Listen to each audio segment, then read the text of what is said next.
but what practical steps can households and communities, not the governments, households and communities take immediately after flooding to reduce their exposure to harmful chemicals? So I think one of the ways that they can do is to not to be in hurry to use the things that the area. Okay, there should be tests. Like I said, there should be tests of the water bodies. We should test the soils. We should test the food. Okay, we should test all these things so that we can be rest assured that this is what we are taking into our system.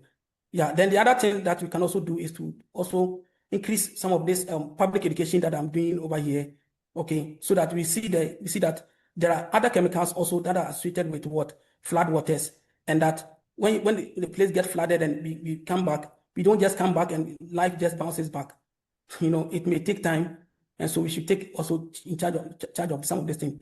Then the other thing we can also do is to also invest into what I call issues like especially when it comes to research and especially research.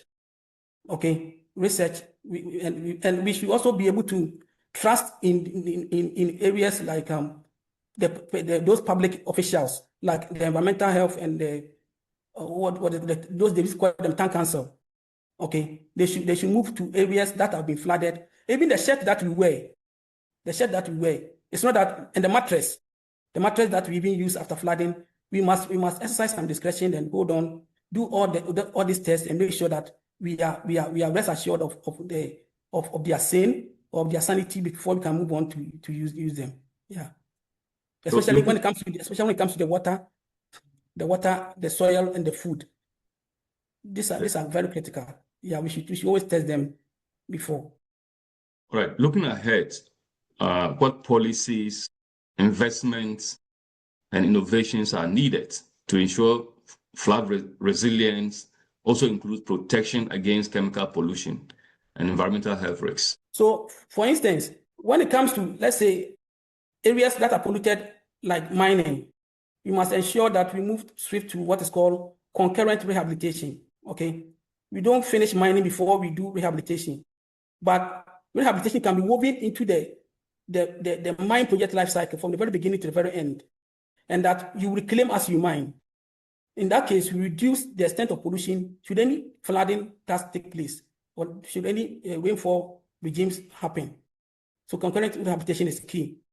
Then the other thing is that we must also ensure that we give enough funding to support scientific research. Okay, we should establish laboratories that are robust enough, that are able to carry out robust environmental sampling here.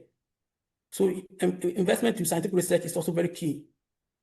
We should also not forget about the fact that we should invest into something, a robust town and country planning. Okay, wetlands should be maintained as wetlands. Floodplains should be maintained as floodplains. Okay. Yeah. Then the other thing is also strict enforcement of the law is very important. We don't need new laws. What we need is just the enforcement of the existing laws. Okay. Then the other thing is also to respect regulatory enactment. Okay. So all these things come together. I think we'll be able to reduce the effect that flooding has in terms of releasing chemicals into our ecosystem.